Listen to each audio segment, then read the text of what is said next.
اب انجینئر مرزا محمد علی کو کیا پتا بابا ہوتا کیا ہے؟ وہ تو اس کو تو حضرت جی جو پیچھے سے پیسے آ رہے ہیں نا، اس کو تو وہ نظر آ رہا ہے، اس کو کیا پتا بابا ہوتا کیا ہے؟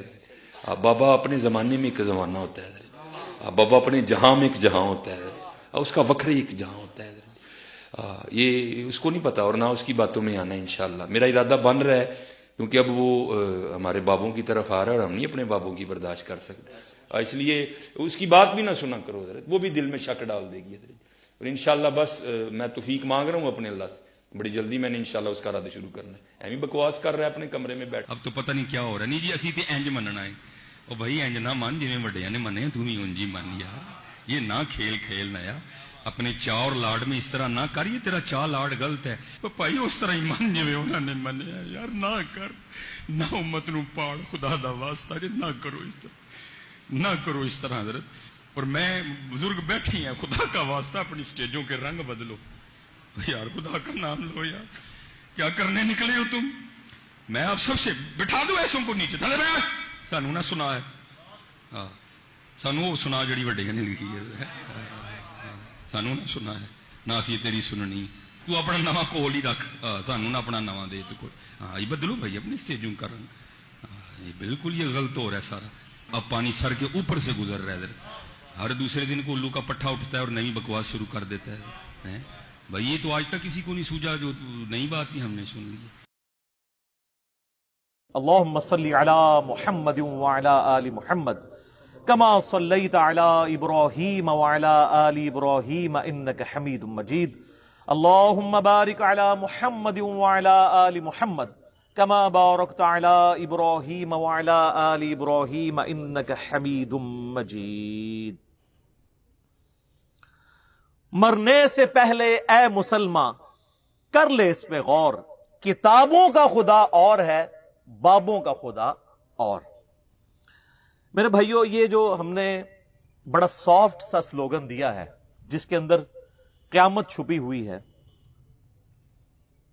اس میں قطعاً یہ مقصد نہیں ہے کہ ہمارے جو آباء و اجداد تھے وہ کسی اور خدا کی پوجا کرتے تھے اور ہم کسی اور خدا کی کرتے ہیں۔ اس میں میسج یہ ہے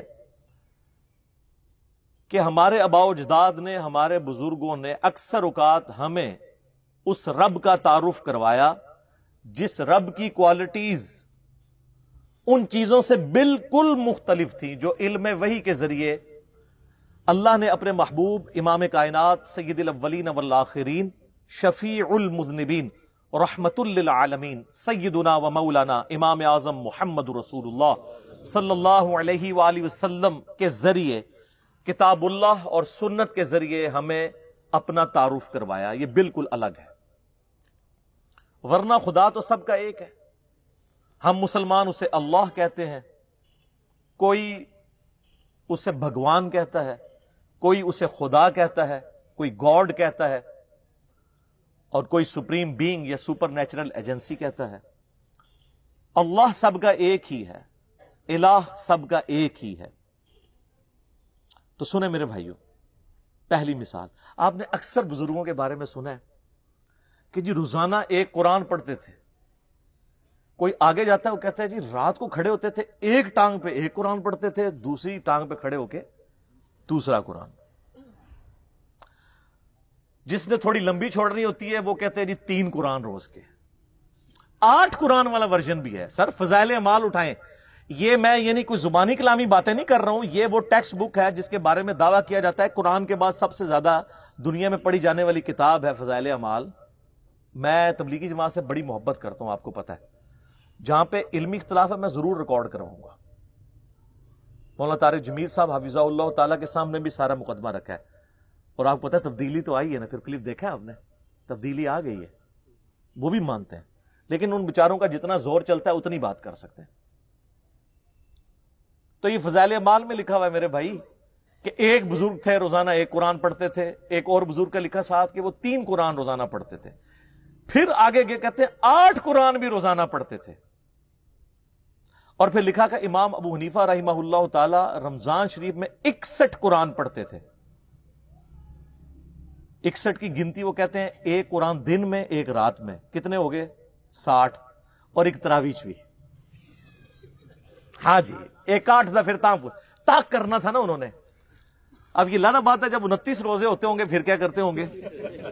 تو بہرحال لوگ کہتے ہیں 61 قرآن امام حنیفہ رحمہ اللہ. یہ فضائل مال میں لکھا ہوا ہے سر, ہم جے پی جیز ایڈ کریں گے, ایک ایک چیز کا جے پی جی ڈالیں گے تاکہ آپ ایک بار یہ سوچیں کہ مرنے سے پہلے اے مسلمان کر لے اس پہ غور, کتابوں کا خدا اور ہے, بابوں کا خدا اور. یہ بابوں کا تعارف ہے قرآن کے حوالے سے اور ایک کتابوں کا تعارف ہے. سر جامعہ ترمذی میں حدیث موجود ہے, اللہ کے محبوب صلی اللہ علیہ وآلہ وسلم نے فرمایا جس شخص نے 3 دن سے کم میں قرآن کمپلیٹ کیا, مکمل کیا, اس نے قرآن کے فہم میں سے کچھ بھی حاصل نہیں کیا. یہ ان کو کہہ رہے ہیں جن کو عربی آتی تھی, تو آنو تو عربی آندی بھی کوئی نہیں. جن کو عربی آتی ہے ان کو کہا جا رہا ہے 3 دن سے کم میں قرآن مکمل کیا, تو فہم اس کا حاصل ہی نہ کیا. تو یہ جو 8 قرآن روزانہ کر رہے ہیں یہ کس سنت پہ عمل کر رہے ہیں؟ اپنی وشفل تھنکنگز میں سرگرداں ہیں. اور اس سے بھی مزے کی بات صحیح مسلم میں حدیث ہے, نبی علیہ السلام نے صحابہ کرام سے فرمایا, یہ حدیث بخاری میں بھی ہے لیکن مسلم میں ڈیٹیل ہے, بخاری مسلم دونوں میں ہے, کہ بھلا بتاؤ تم میں سے کسی شخص کی استطاعت ہے کہ وہ ایک رات میں 1/3 قرآن پڑھ لے, یعنی 10 پارے. آج کی ڈیٹ میں پارے اس زمانے میں تو نہیں تھے. تو صحابہ کرام نے کہا کہ یا رسول اللہ کس کی استطاعت ہوگی کہ وہ رات میں 1/3 قرآن پڑھ لے؟ ہائے ہائے ہائے ہائے ہائے, سر ہے استطاعت, فضائل مال میں 8 بھی ہے جے, لیکن صحابہ کرام تو بزرگ نہیں تھے نا, آپ کو پتا ہے وہ تو کامل ایمان مومنین تھے. یہ کہانیوں والے ہیں, وہ کامل الایمان اے کہانی باز. تو صحابہ نے کہا یا رسول اللہ کسی کی استطاعت نہیں. تو آپ نے فرمایا کہ سورۃ الاخلاص پڑھ لو, یہ 1/3 قرآن کے برابر ہے, 1/3 قرآن کے برابر ہے. اپنے نظریات کے اعتبار سے بھی, کیونکہ قرآن حکیم کا 1/3 عقیدہ توحید ہے, اور چونکہ سورہ اخلاص توحید کی جڑ ہے, اس اعتبار سے بھی تعلیمات میں بھی یہ 1/3 ہے قرآن کا, اور فضیلت میں بھی. اچھا اگر یہ کہتے ہیں نا کہ ہمارے بزرگ جو 8 قرآن پڑھتے تھے وہ 24 بار پڑھتے سن سورہ اخلاص, پھر تو ٹھیک ہے. 8 × 3 = 24. 24 ٹائمز اگر سورہ اخلاص کوئی پڑھ لے اور 8 قرآن روزانہ کے, اگر یہ کہتے ہیں پھر تو ٹھیک ہے. لیکن آپ کو بھی پتا ہے کہ انہوں نے یہ نہیں کہا ہوا, ٹھیک ہے, کیونکہ اس پہ پوری رات ایک ٹانگ پہ کھڑا نہیں ہونا پڑتا. سورہ اخلاص اگر کسی نے پڑھنی ہے 3 دفعہ کتنا ٹائم لگتا ہے. اور آپ کو ایک اوریجنل مدنی لطیفہ سناتے ہیں. یہاں پہ جیلم ہمارے شہر کے اندر تبلیغی مرکز ہے, کبھی کبھار میں زور کی نماز میں وہاں چلا جاتا ہوں. تو زور کی نماز کے بعد نا فضائل مال کی تعلیم ہوتی ہے. اب وہ عالم دین ہے جو وہ فضائل مال پڑھ کے سنا رہے ہوتے ہیں, اور سامنے مدرسے کے بچے بھی ہوتے ہیں. تو میں نے اپنے بچوں کو پابند کیا کہ تم نے بھی سن لیا کرو تعلیم نا. اب میرا ایک بچہ ماشاءاللہ 10 سال کا ہے اور ایک آلموسٹ 11 سال کا. تو یہ میں 5-6 مہینے پہلے کی بات کر رہا ہوں. تو ہم درس سن رہے ہیں نا, تو یہی والا جناب وہ فضائل قرآن والا آ گیا جی, ایک بزرگ 3 قرآن روزانہ, ایک 8 قرآن, اور یہ 61 قرآن. اب میں جب بیٹھا ہوا درس سن رہا نا, تو میں بچوں کی طرف دیکھ رہا, میں نے کہا کہیں یہ بھی وہی تو نہیں سوچ رہے جو میں سوچ رہا ہوں. تو خیر بعد میں ہم جب موٹر بائک پہ بیٹھے, میں گھر آنے لگا تو میرا بچہ مجھے کہتا ہے, احمد کہتا ہے بابا یہ باقی باتیں تو ٹھیک تھیں, ایک بندہ روزانہ 3-8 قرآن کیسے پڑھ سکتا ہے؟ تو میں نے کہا بیٹا یہ کہانی تھی, اس کو چھوڑ دو, باقی باتیں لے لو. لیکن میں یہ سوچ رہا تھا کہ 80 لوگ اس عمر ہی ٹگے سن ڈنگر, کیونکہ ہماری تربیت نہیں ہوئی تھی. اور آج کل کے بچے سوچتے ہیں, کیوں سوچتا ہے؟ اس نے قرآن کئی دفعہ مکمل کیا, اسے پتہ ہے یہ اتنی موٹی کتاب ہے, یہ 8 دفعہ روزانہ کیسے پڑھی جا سکتی ہے. اب لاکھ کسی کو کہتے رہے جناب انج کر کے پڑھ لی تو انج کر کے پڑھ لی, کیسے منوائیں گے؟ اور میں نے تو احادیث سے ثابت کر دیا کہ صحابہ کرام علیہم رضوان بھی کہہ رہے ہیں کہ کس کی ہمت ہے کہ رات میں 1/3 قرآن پڑھ لے. تو نبی علیہ السلام نے وظیفہ دیا ہے سورہ اخلاص کا. تو ہم تو یعنی یہ ساری مثالیں آپ کے سامنے اس لیے رکھتے ہیں کہ آپ کم از کم مرنے سے پہلے اے مسلمان کر لے اس پہ غور, کتابوں کا خدا اور ہے, بابوں کا خدا اور. دوسری مثال سنیں, یہ چونکہ قرآن کے دشمن ہے بدنیتی کی وجہ سے نہیں، پوری نیک نیتی کے ساتھ. میں کہتا ہوں اس امت میں جس نے بھی اس امت کا جنازہ نکالا پوری نیک نیتی کے ساتھ نکالا ہے. کوئی دو نمبری نہیں تھی ان کے اندر، پوری نیک نیتی کے ساتھ. چونکہ شیطان جب ان کے برے اعمال ان کی نظروں میں سنوار دیتا ہے تو نیک نیتی سے وہ کام کر رہے ہوتے ہیں نا. تو قرآن سے دور کرنے کے لیے انہوں نے لوگوں کو یہ کہنا شروع کر دیا کہ آپ جو ہے نا وہ عربی ٹیکسٹ کے اوپر نا ذرا غور کریں، اس کے اوپر ایمفسائز کریں.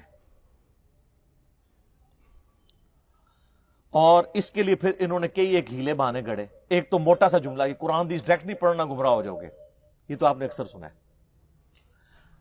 اچھا جو صحابہ کرام تھے وہ تو قرآن سنتے تھے، ان کے آنسو روا ہوتے تھے، چلے ان کے آپ کو یقین نہیں آتا. یہ جو گورے مسلمان ہو رہے ہیں، 2007 میں کلنٹن پاکستان آئے اور انہوں نے کہا کہ اسلام از دا فاسٹسٹ گروئنگ ریلیجن ان امریکہ. وہ قرآن جو ہے وہ تو ڈائریکٹ ہی پڑھ رہے ہیں گورے، انگریزی میں ترجمہ، اور ہم جو پیدائشی مسلمان اردو میں پڑھ کے گمراہ ہو جائیں گے. اور ہم بڑے فخریہ بتاتے ہیں جی بڑی تیزی نہ لوگ گورے مسلمان ہو رہے ہیں، فخریہ بتاتے ہیں نا. اور یہاں ہم کہانی کروا رہے ہوتے ہیں کہ ڈائریکٹ نہ پڑھنا گمراہ ہو جاؤ گے، اور ہم ایسے علماء کو سبحان اللہ کہہ رہے ہوتے ہیں. اگر کوئی یہودی عیسائی ہمیں کہنا قرآن نہیں پڑھنا گمراہ ہو جاؤ گے، وہ کہے گا اللہ کا دشمن ہے تو اس لیے کہہ رہا ہے.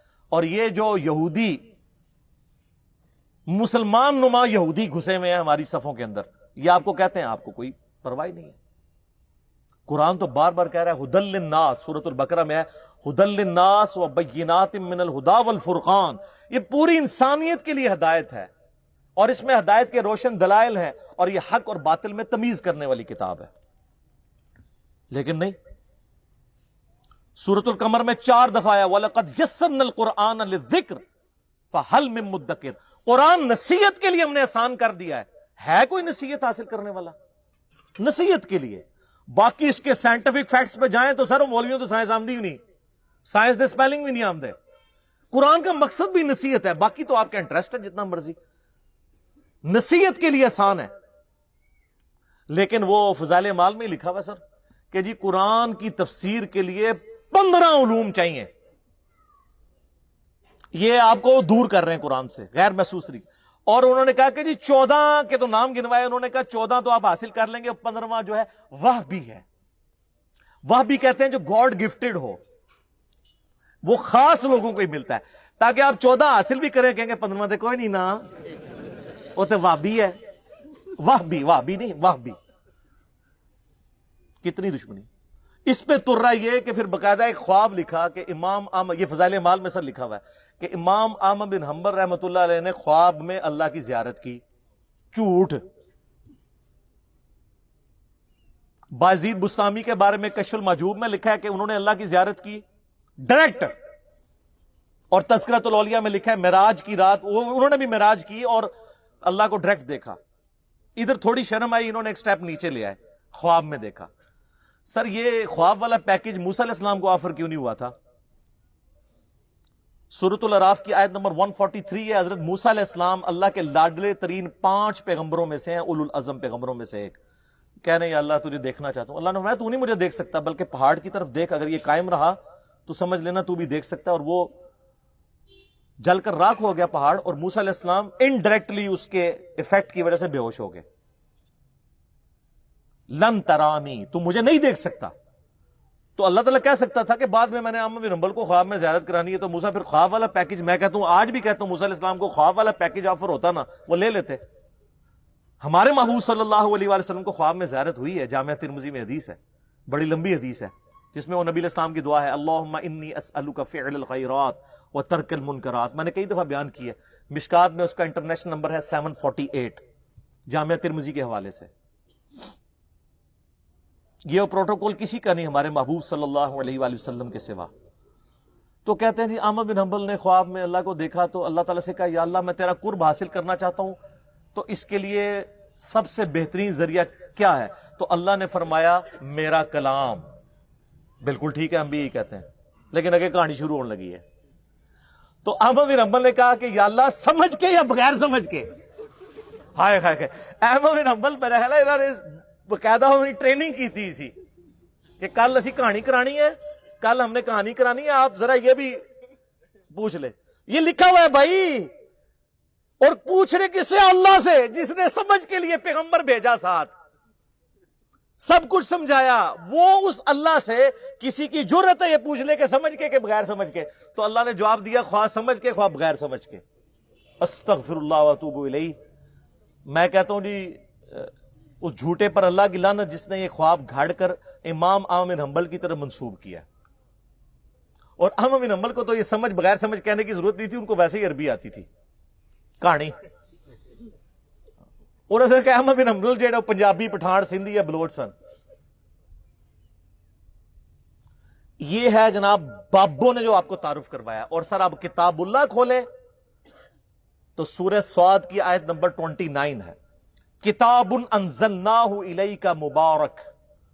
یہ وہ مبارک کتاب ہے جو ہم نے محبوب صلی اللہ علیہ وآلہ وسلم آپ کی طرف نازل کی ہے، لیدبروا آیاتہ، تاکہ لوگ اس کی آیات میں تدبر کریں اور نصیحت حاصل کریں اس سے عقل والے۔ اچھا یہ آپ بتائیں گے نا لوگوں کو تو یہ اگلی کہانی کرائیں گے۔ دیکھیں اس میں لکھا ہے عقل والے نصیحت حاصل کریں، تو ہر کوئی تو عقل والا نہیں ہے۔ اچھا جی تو تسی روٹی جڑی ہے ناکرا کھاندے ہو؟ عقل تو ہر بندے کو ہے میرے بھائی۔ جب قرآن کہتا ہے کہ عقل والے، تو اللہ تعالیٰ اس سے مراد لیتا ہے ادر دین مجذوب اور کلندر اور مجنون۔ تو کوئی بھی نہیں ہے ان میں سے، ہم میں سے کوئی ہے مجنون، کلندر یا مجذوب، چلا، پاگل؟ وہ صحیح بخاری میں تعلیقاً روایت ہے، مولا علی کے قول ہے، امام بخاری چیپٹر کی ہیڈنگ میں لے کے ہیں، اور سنن ابن ماجہ میں مولا علی علیہ السلام نے نبی علیہ السلام سے یہ روایت کی ہے کہ 3 قسم کے لوگ ہیں جن سے اللہ نے شریعت کا قلم اٹھا لیا ہے، سویا ہوا شخص، اور نابالغ، اور تیسرا جو شخص پاگل ہے، جس کو آپ مجذوب کہہ لیں، مجنون کہہ لیں، کلندر کہہ لیں۔ اس کو عقل نہیں ہے، اس کی پوچھ نہیں ہے، باقی تو ہر بندہ عقل والا ہے۔ تو عقل والے سے مراد ہر وہ انسان جس کی عقل سلامت ہے، وہ پاگل نہیں ہوا۔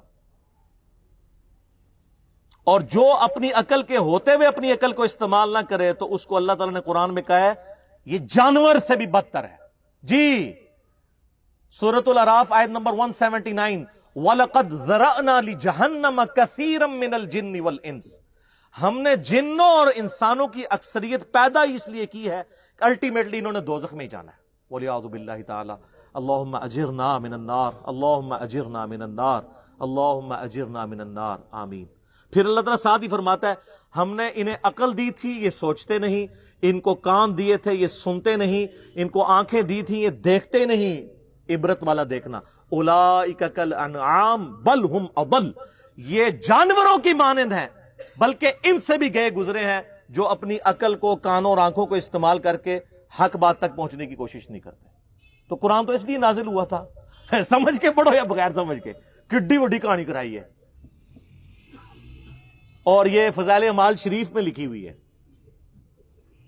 چلو، اور وہ کوئی عام آدمی نہیں، باہر لکھا ہوا ہے شیخ المحدثین، استاذ العلماء، اور یہی تعلیمات ہیں جو صوفیاء نے شروع سے دی ہیں، اور ہم آپ کو رو رو کے بتا رہے ہیں کیا کہ مرنے سے پہلے اے مسلمان کر لے اس پہ غور، کتابوں کا خدا اور ہے، بابوں کا خدا اور اللہ نے ہمیں تو یعنی سمجھ کے کیا، نبی علیہ السلام کو تو اللہ تعالیٰ نے اسپیشلی حکم دیا ہے سورۃ الانعام آیت نمبر 19 میں، وَأُوحِيَ إِلَيَّ هَذَا الْقُرْآنُ لِأُنذِرَكُم بِهِ وَمَن بَلَغَ۔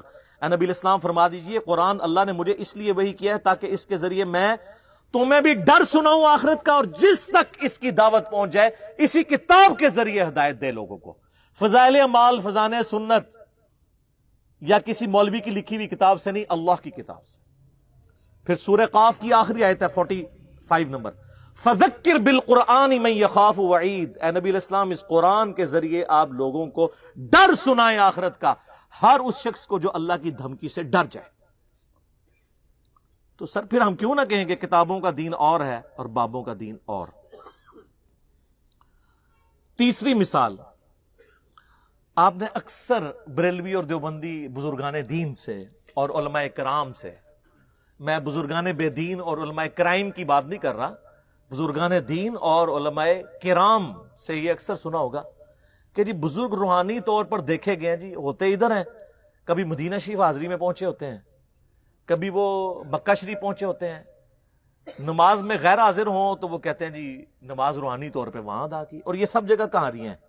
کہیں دعوت اسلامی کی بہاروں کے نام سے ہے اور کہیں تبلیغی جماعت کی کارگزاری کے نام سے. یہ ہر جگہ جاری ہے. کہتے ہیں جی وہ بزرگ ادھر تھے تو ہے ادھر تھے، روحانی طور پہ ان کو وہاں دیکھا گیا، انہوں نے وہاں نماز پڑھی. یہ ہے بابوں نے جو آپ کو بتایا. اور سر صحیح مسلم میں حدیث ہے، نبی علیہ السلام ایک چوراہے سے گزرے تو بنو سلمہ وہاں کھڑے تھے. نبی علیہ السلام نے پوچھا تم لوگ یہاں کیوں کھڑے ہو؟ ان کا یا رسول اللہ ہم بڑی دور سے اپنے گاؤں سے مسجد نبوی میں آپ کے پیچھے نماز کے لیے آتے ہیں تو تھک جاتے ہیں، بڑی مشکل سے پہنچ پاتے ہیں، جماعت پکڑنے میں مشکل ہوتی ہے، تو ہم نے ارادہ کیا ہے کہ ہم مدینہ شریف شہر کے اندر ہی شفٹ ہو جاتے ہیں تاکہ آسانی سے آپ کے پیچھے نماز پڑھ لیں. تو نبی علیہ السلام نے فرمایا تم جتنے قدم چل کے آتے ہو ہر قدم کے عوض تمہارے لیے نیکی لکھی جاتی ہے. یار صحابہ کرام کیا لوگ تھے یار. کوئی آرگومنٹ ہی نہیں کیا. کہا یا رسول اللہ ٹھیک ہے ادھر ہی رہیں گے. کسی نے نہیں کہا یا رسول اللہ تھک جائیں گے. یہ نیکیوں کے لیے کتنے حریص. اور کسی نے یہ بھی نہیں کہا کہ حضور ہمارے قدموں کی خاک سے جو خاک اڑتی ہے، ہمارے گھوڑے کے قدموں کے سم سے جو خاک اڑتی ہے، وہ جب گھوڑے کے نتھنے میں بیٹھے تو اس کے برابر بھی کوئی امت کا ولی غوث قطب ابدال نہیں ہو سکتا. تو ہمارے بعد تو بزرگان دین ہواؤں میں اڑ اڑ کے مکے اور مدینے نمازیں پڑھیں گے تو یا رسول اللہ ٹھیک ہے ہم شفٹ نہیں ہوتے، ہم اڑ کے آ جایا کریں گے. اس زمانے میں کوئی نہیں اڑتا تھا، آج بھی کوئی نہیں اڑ سکتا میرے بھائی. کہانی ہے سب. اگر کسی کو زوم ہے نا اڑ سکتا ہے تو سارے بزرگان دین اکٹھا کہتے ہیں دنیا اولیاء اللہ سے خالی نہیں ہے. ایک ولی لاؤ نا سر، منار پاکستان پہ چڑھاتے ہیں، لیکن ہمیں تو یقین ہے کہ وہ شہادت کے رتبے پہ پہنچیں گے. انگریز کا پیراشوٹ اس کو باندھ دیں گے، وہ چھلانگ لگائے اڑ کے بتائے. اور جب ویسے تو وہ پہلے ہی توبہ کر لے گا، اور اگر وہ چھلانگ لگائی دے شہید ہونے کے لیے تو مرنے سے پہلے ایک بٹن دبائے، اس کے بعد زمین پہ لینڈ کرتے ہی نہ اناؤنسمنٹ کرے نہ میں وابی نہ میں بابی، میں ہوں مسلم علمی کتابی. سر پھر یہی ہونا چاہیے نا. کہانیاں کرائی سی ہوں توبہ بھی کرنا. اور پھر وہ اپنے مریدوں کو بھی کہے کہ مرنے سے پہلے اے مریدو کر لو اس پہ غور. میرا خدا اور تھا اور کتابوں کا خدا اور.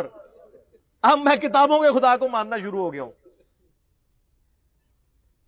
سر یہ چھوڑ دیں، جن کو اپنے بزرگوں پہ مان ہے نا ان کے ساتھ آپ جہاز میں فلائٹ لیں، سارے مرید کٹھے ہوں، بڑے بڑے امیر مرید ہوتے ہیں نا، کاکپٹ سے صرف پائلٹ کو نکال کے نا پیچھے لیں اور کسی ولی اللہ کو بٹھا دیں کاکپٹ میں، وہ یہ جہاز لینڈ نہیں کرا سکتا.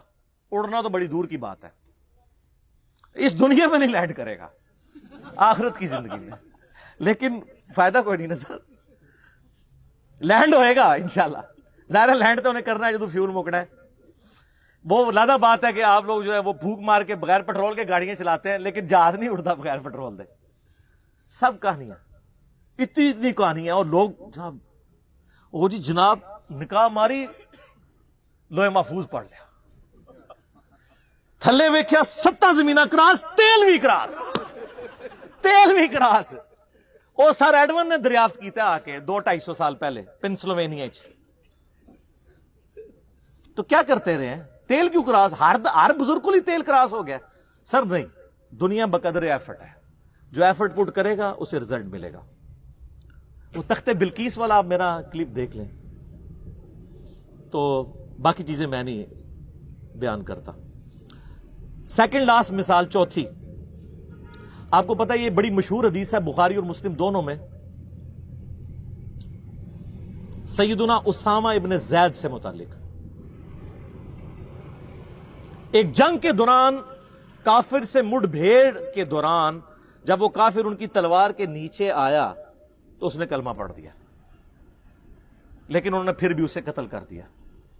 بعد میں قلق تھا، نبی علیہ السلام کی خدمت میں حاضر ہوئے کہ یا رسول اللہ اس طرح لڑائی ہوئی، وہ میری تلوار کے نیچے آیا، کلمہ پڑھ دیا، پھر بھی میں نے اسے قتل کر دیا. تو نبی علیہ السلام فرمایا تو نے اسے کیوں قتل کیا؟ کہ یا رسول اللہ اس نے اوپر سے کلمہ پڑھا تھا ڈر کی وجہ سے، اندروں وہ کافر تھی. ہو سکتا ہے یہ بات ٹھیک بھی ہو، ہم بھی یہی ججمنٹ کرتے، لیکن نبی علیہ السلام نے فرمایا کیا تو نے اس کا دل چیر لیا تھا؟ تو صحابہ نے تو نہیں کہا یا رسول اللہ کہ اولیاء اللہ دل کا حال جان لیتے ہیں تو ہم تو اولیاء کے امام ہیں، جی میں نے دل چیر لیا تھا، اور جو کہہ رہا تھا اس کو بھی پتا تھا میں کیا کہہ رہا ہوں، کہ کوئی نہیں دل چیر سکتا، صرف نبی کو وحی کی تائید حاصل ہوتی ہے۔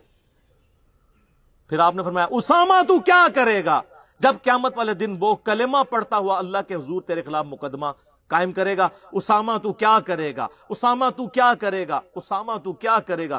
نبی علیہ السلام یہ الفاظ ریپیٹ کرتے رہے۔ سیدنا اسامہ کہتے ہیں میری خواہش ہوئی کاش آج سے پہلے میں کافر ہوتا اور آج کلمہ پڑھ کے مسلمان ہوا ہوتا، کم از کم میرا یہ گناہ تو دھل جاتا۔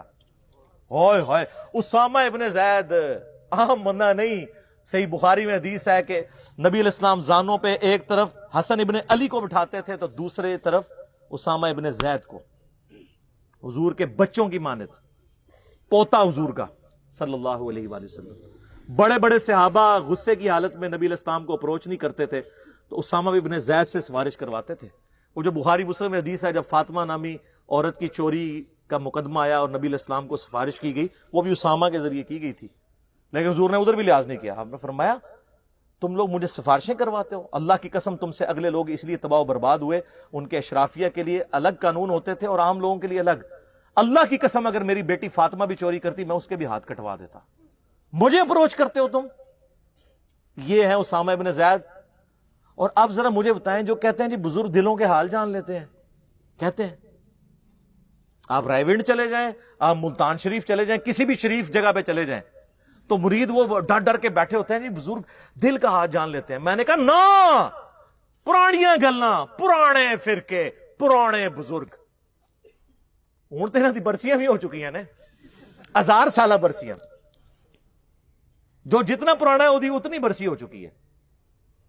میں یہ چیلنج کرتا ہوں، میں اپنی میکینیکل انجینئرنگ میں سے مشین ڈیزائن کا یا اسٹرینتھ آف مٹیریل کا ایک فارمولا میکینکس آف مٹیریلز کا لکھ کے دیتا ہوں کاغذ کے اوپر، کوئی دنیا کا بزرگ مجھے دیکھ کے پڑھ کے بتا دے۔ ہاں اگر وقت کا پیغمبر ہو وہ پڑھ کے بتا سکتا ہے، کیونکہ اسے وحی کی تائید حاصل ہوگی۔ نبی علیہ السلام کو کئی مواقع کے اوپر آپ کو پتا ہے کافروں نے سوال کیے ہیں، نبی علیہ السلام کو نہیں پتا تھا، اللہ نے صورتیں نازل کر کے جواب سکھا دیے۔ قصہ موسیٰ اور خضر سکھایا، حضرت یوسف علیہ السلام کی بایوگرافی سکھائی، ذوالقرنین بادشاہ سے متعلق سکھایا سورۃ الکہف میں۔ نبی علیہ السلام کے پیچھے اللہ ہے۔ سورہ ال عمران کی آیت نمبر 179 ہے کہ اللہ کی یہ شان ہی نہیں ہے کہ کسی غیر نبی کو غیب پر مطلع کرے، وہ اپنے پیغمبروں کو غیب کے اوپر اطلاع دیتا ہے، اور تمہارا کام ہے اللہ اور اس کے پیغمبروں پہ ایمان لاؤ، بس اس حد کو کراس مت کرو۔ تو نبی علیہ السلام کو اگر یہ چیلنج دیا جائے وقت کے پیغمبر کو، وہ پڑھ کے سنا بھی دے گا، اس کو اللہ آنے واحد میں سب کچھ سکھا دے گا۔ بابوں کو اس لیے میں چیلنج کر رہا ہوں کہ تمہارا تو کہنا ہے کہ ہمارا اللہ سے تعلق ہے، اللہ کو تو آتی ہے نا انجینئرنگ، پڑھ کے بتاؤ۔ تم کہتے ہو ہم دلوں کے حال جانتے ہیں، ہمیں کشف القبور ہوتا ہے، وہ بھی کہانیاں۔ صحیح مسلم میں حدیث ہے، بخاری میں بھی اس کا کچھ حصہ ہے۔ ایک مدعم نامی غلام تھا نبی علیہ السلام کا، خیبر کے موقع پر نامعلوم تیر لگا، وہ شہید ہو گیا۔ صحابہ نے کہا سیدھا جنتی ہے۔ آپ میں تم جنتی کہہ رہے ہو، اس نے تو مال غنیمت کی ایک چادر چرائی تھی جو آگ کی پہنا دی گئی ہے اس کے اوپر، میں دیکھ رہا ہوں۔ تو صحابہ کرام فوراً گھروں کو لوٹے، اگر کسی نے کوئی رسی کا ایک ٹکڑا بھی یہ سمجھ کے اٹھایا تھا نا اس کی تو خیر ہے، وہ بھی لا کے مال غنیمت میں جمع کروایا کہ یہ سر وہ لوگ سمعنا و اطعنا تھے، سننے والے اور ماننے والے۔ تو صحابہ کرام کو تو سامنے میت کے اوپر آگ کی جو چادر نظر نہیں آئی ہے۔ بخاری مسلم میں حدیث ہے، نبی علیہ السلام گزر رہے تھے، آپ رک گئے، آپ کا خچر بدک گیا، کیونکہ آپ علیہ السلام اس پہ بیٹھے ہوئے تھے، اس کی برکت سے اللہ نے اس کو بھی دکھا دیا۔ ویسے ہی بخاری مسلم میں حدیث ہے کہ ایک مناظر جو ہیں وہ جنوں انس کے علاوہ ساری مخلوقات دیکھتی ہیں۔ آپ فرمائیں 2 قبر والوں کو عذاب ہو رہا ہے، ایک پیشاب کے چھینٹوں سے نہیں بچتا تھا، دوسرا چغلی کھاتا تھا۔ پھر آپ نے ایک ٹہنی توڑ کے اس کے 2 حصے کر کے لگایا، فرمایا جب تک یہ ہری رہیں گی ان کے عذاب میں تخفیف ہوتی رہے گی، نبی علیہ السلام کی مبارک ہاتھوں کی برکت سے۔ تو صحابہ کرام کو تو عذاب قبر نظر نہیں آیا۔ کہانیاں دل کا حال جان لیتے ہیں۔ سر اب زمانہ بدل چکا ہے، اب ہر طرف صدا ہے کیا کہ نہ میں وابی نہ میں بابی، میں ہوں مسلم علمی کتابی۔ یہ علمی کتابی بات ہے۔ آخری مثال 5ویں فقہ حنفی سے متعلق۔ فقہ حنفی کی ساری کتابوں میں آپ کو ملیں گی یہ ساری کہانیاں. جب ان کو دلائل نہیں ملتے نا تو وہ پھر روب ڈالتے ہیں آپ کے اوپر. چاہے وہ قاضی ثناء اللہ پانی پتی ہوں، خواہ وہ صاحب در مختار ہوں، صاحب رد المختار ہوں، یہ سب لوگ یہ کہانی لکھتے آئے ہیں اور ان کی تو کوئی حیثیت نہیں ہے. ان سب کے بڑے بزرگ جو ہیں شیخ احمد سرہندی المعروف مجدد الافسانی، جنہوں نے خود ہی اپنے آپ کو مجدد ڈکلیئر کیا اپنی زندگی میں، اور 1000 سال کا، کیونکہ بیچاروں کو حدیثیں تو نہیں پتہ تھی. حدیث میں تو 100 سال کا مجدد ہوتا ہے. سنن نبی داؤد میں حدیث ہے، المستدرک الحاکم میں ہے کہ ہر صدی کے کنارے کے اوپر اللہ تعالیٰ ایک ایسا شخص ضرور بھیجے گا میری امت میں جو دین کی تجدید کرے گا. 100 سال میں ایک. امت کا پہلا مجدد عمر بن عبدالعزیز ہے، المتوفا 101 ہجری، 101 ہجری میں فوت ہوئے 38 سال کی عمر میں. اور آخری جو مجدد ہیں وہ امام محمد بن عبداللہ المہدی ہیں، درمیان میں ہر فرقے کے اپنے ہیں. یہ دو پہ امت متفق ہے اور سنی شیعہ دونوں متفق ہے. تو مجدد صاحب نے کہا کہ میں 1000 سال کا مجدد ہوں. پھر اپنے مکتوبات میں لکھا کہ مجھے جو اللہ نے شانیں دی ہیں مجھے امید ہے اللہ سے اس کا کچھ حصہ مہدی کو بھی مل جائے گا. کڈی کہانی. اور ہمارے وہ بولے استاد ڈاکٹر اسرار صاحب رحمہ اللہ تعالی، اللہ ان کی غلطیوں سے درگزر فرمائے، وہ بھی کہتے تھے جی مجدد صاحب کی بڑی خدمات ہے. سر بڑی خدمات بڑے لوگوں کی ہیں، لیکن جو ساتھ کہانیاں یہ کرا کے گئے ہیں، وہ مجدد صاحب مکتوبات میں لکھتے ہیں کہ ہمارے بزرگوں نے کشف کے ذریعے دیکھا ہے کہ عیسیٰ ابن مریم جب دنیا میں اتریں گے تو فقہ حنفی کے مطابق عمل کریں گے. کڈی کہانی. پھر ان کو شرم آئی کہ یار یہ میں بات کروں گا تو لوگ کہیں گے کہ ایک پیغمبر کو تم نے اپنے ایک بابے کے نیچے لگا دیا. تو انہوں نے کہا نہیں، وہ ہوگا یہ کہ حضرت عیسیٰ علیہ السلام بھی اجتہاد کریں گے اور ان کا اجتہاد امام حنیفہ سے مل جائے گا. اور بھائی آج کا اجتہاد نہیں امام حنیفہ سے مل سکتا. امام حنیفہ کو یہ پتہ ہی نہیں ہے کہ کیمرہ دنیا میں آ چکا ہے، اس کا شرعی حکم کیا ہے، ٹرین میں نماز کا شرعی حکم کیا ہے، قطبین پہ نماز کا شرعی حکم کیا ہے، چاند پہ کیسے نماز پڑھیں گے. کینگرو نہیں دیکھا ہوا انہوں نے. آج کے کئی مسائل ہیں جو ان کو پتہ ہی نہیں ہے. تو آج کے بھی بعد ماڈرن زمانے میں جو اجتہاد ہے وہ کون سے اجتہاد سے ملے گا. یہ تھی جناب کہانی شریف، بابا شریف. اب آ جائیں صحیح مسلم میں. سر صحیح بخاری مسلم دونوں میں حدیث ہے کہ تم میں عیسیٰ ابن مریم قیامت سے پہلے نزول کریں گے، صلیب کو توڑ دیں گے، خنزیر کو قتل کر دیں گے، جزیہ موقوف کر دیں گے، سب لوگ اسلام قبول کر لیں گے. اور مسلم شریف کے الفاظ ہیں، وہ راوی حدیث کہتا ہے کہ وہ جب دنیا میں اتریں گے تو تمہارے رب کی کتاب اور تمہارے نبی کی سنت کے مطابق تمہیں چلائیں گے. تو وہ کیا ہوں گے؟ علمی کتابی. مرنے سے پہلے اے مسلمان کر لے اس پہ غور. کتابوں کا خدا اور ہے، بابوں کا خدا اور. عیسیٰ ابن مریم کتاب اللہ اور سنت کے مطابق. اور بالکل ٹھیک ہے سر، حجۃ الوداع کا خطبہ بھی یہی ہے. یہ بالکل فٹ ان بیٹھتا ہے. اچھا مزے کی بات ہے کہ حضرت عیسیٰ کے نزول کی حدیثیں تو مسلم شریف سے لے رہے ہیں، اور مسلم شریف میں لکھا ہے کہ انہوں نے امام حنیفہ کا مقلد نہیں ہونا، نبی الاسلام کا متبع ہونا ہے. وہ لے نہیں رہے. کیوں نہیں لے رہے؟ اس کی وجہ یہ سر مسلم شریف انہوں نے پڑھی نہیں ہے، کہانیاں پڑھتے رہے. کیونکہ دیکھ لیں مجدد صاحب بھی کہہ رہے ہیں کہ ہمارے بزرگوں نے دیکھا ہے، وہ بھی کہہ رہے تھے بزرگوں نے دیکھا ہے. ایک بزرگ دوسرے بزرگ کا بتا کے جاتا ہے، وہ اس کا بزرگ، پھر اس طریقے سے یہ چین چلتی جاتی ہے. اور یہ ایسے خطرناک لوگ ہیں، جانے سے پہلے اتنے بچے دے کے جاتے ہیں جو ان کو بزرگ ڈکلیئر کریں، پھر وہ جاتے ہوئے بچے دیتے ہیں تاکہ وہ خود بزرگ ہوں، اور وہ بچے پھر آگے بچے دیتے ہیں، روحانی بچے. میں شیطانی بچے نہیں کہتا، یہ تو آگے جا کے پتہ چل جائے گا. تو یہ جناب ہمارا درد تھا. ہم آپ کو کتابوں سے جوڑ رہے ہیں، بابوں سے نہیں. اور جب آپ کتابوں سے جڑ گئے تو آپ نبی علیہ السلام کے مبارک قدموں تک پہنچ گئے.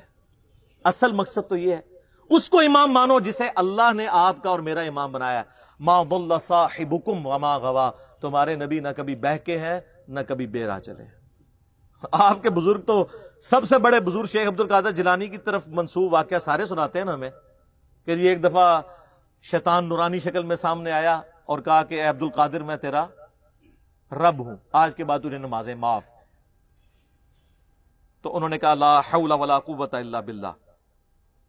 تو شیطان وہاں سے غائب ہونے لگا، اور غائب ہوتے ہوتے اس نے اگلا وار کیا کہ عبد القادر تیرے علم نے تجھے بچا لیا، تو انہوں نے کہا کہ لا حول ولا قوت الا باللہ، مجھے اللہ کے فضل نے بچایا ہے۔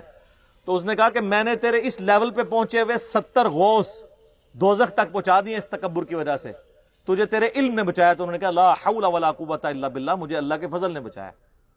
میرا معصومانہ سوال ہے، وہ جو 70 غوث تھے وہ تو گئے دوزخ میں، اور ان کے مریدین جو بیچارے امید لگائے تھے کہ ہمارا پیر ہمیں جنت میں لے کے جائے گا۔ سر میرا پیر وہ ہے، اور آپ کا بھی پیر وہی تھا، لیکن آپ کو بتایا نہیں گیا تھا کہ جس کی گارنٹی اللہ نے قرآن میں دی ہے، ما ضل صاحبکم وما غوا، تمہارے نبی نہ کبھی بہکے ہیں نہ کبھی بہرا چلے ہیں۔ لقد کان لکم فی رسول اللہ اسوۃ حسنہ قل ان کنتم تحبون اللہ فاتبعونی یحببکم اللہ انا ارسلناک شاہدا ومبشرا ونذیرا وداعیا الی اللہ باذنہ وسراجا منیرا وما ارسلناک الا رحمتا للعالمین وما ارسلناک الا کافۃ للناس بشیرا ونذیرا۔ سر اللہ کے نبی کے ہوتے ہوئے کسی بابے کی بزرگ کی ضرورت ہے میرے بھائی؟ تو مرنے سے پہلے اے مسلمان کر لے اس پہ غور، کتابوں کا خدا اور ہے، بابوں کا خدا اور۔ میں اپنی گفتگو کو کنکلوڈ کرتا ہوں صحیح مسلم کی اس مشہور حدیث پہ، انٹرنیشنل نمبر کے مطابق 7377 دجال کے کانٹیکسٹ میں۔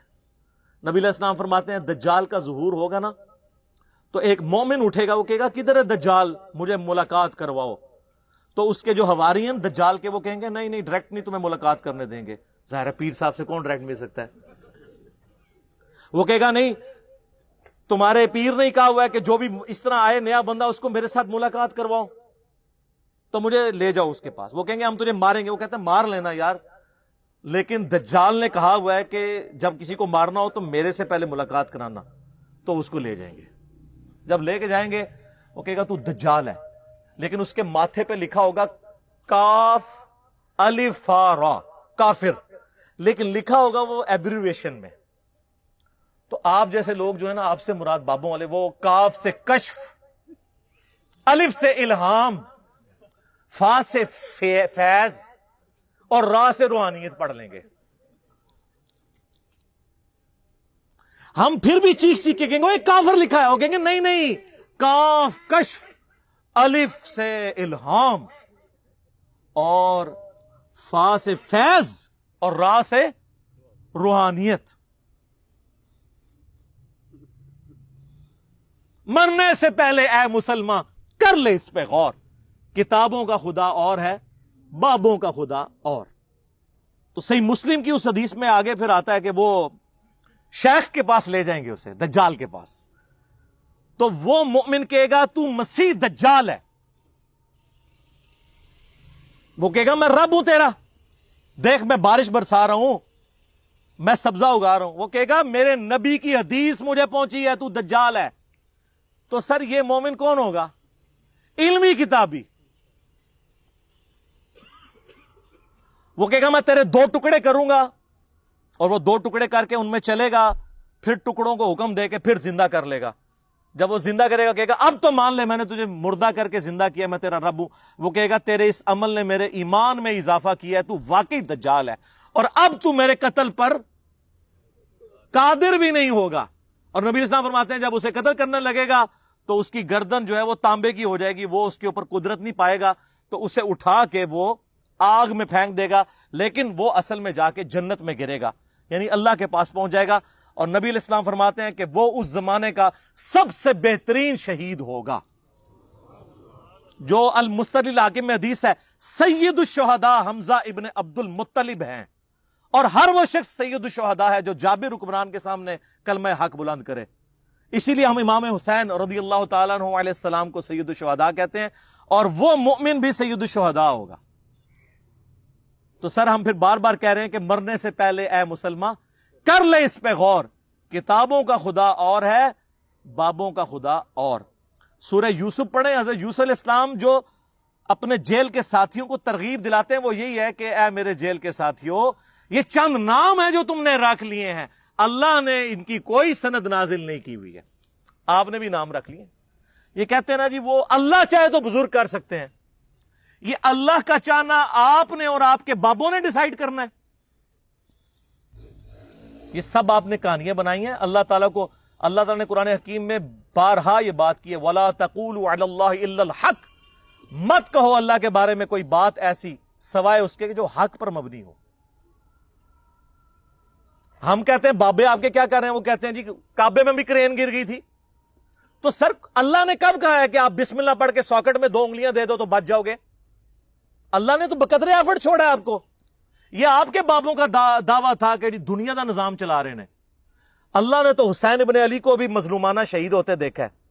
اللہ نے تو حجاج ابن یوسف کے ذریعے اور یزید کے ذریعے خانہ کعبے کی توہین ہوتے ہوئے دیکھی ہے. وہ ابرا کے لشکر کو ایک ہی دفعہ ہلاک کیا ہے. ایک ہی دفعہ آگ ٹھنڈی ہوئی ہے ابراہیم علیہ السلام پہ. رومن امپائر کے بیٹل فیلڈز میں کئی صحابہ کو تیل کے کڑاہوں میں زندہ جلایا گیا. اللہ نے کہیں یہ نہیں کہا میں بچاؤں گا. آخرت کی گارنٹی ہے. دنیا بقدر ایفرٹ ہے. یا آپ کو ایفرٹ پٹ کرنی پڑے گی. چلیں یہ اللہ کی بات کرتے ہیں, اچھا ہی کرتے ہیں. یہ ہمیں بتانے جاتے ہیں اللہ تو آڈا تے بابے ساڈے. ایسی بھی کہنے ہیں سر, مرنے سے پہلے اے مسلمان کر لے اس پہ غور. کتابوں کا خدا اور ہے, بابوں کا خدا اور جب یہ غور کر لو تو ایک دفعہ جھوم کے کہنا ہے کیا کہ نہ میں وابی نہ میں بابی, میں ہوں مسلم علمی کتابی. ٹھیک ہو گیا جناب. صلوات بر محمد وآل محمد. اللہم صلی علی محمد وعلی آل محمد کما صلیت علی ابراہیم وعلی آل ابراہیم انک حمید مجید. اللہم بارک علی محمد وعلی آل محمد کما بارکت علی ابراہیم وعلی آل ابراہیم انک حمید مجید.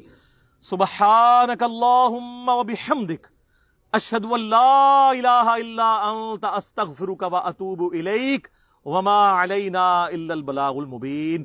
جزاکم اللہ خیرا.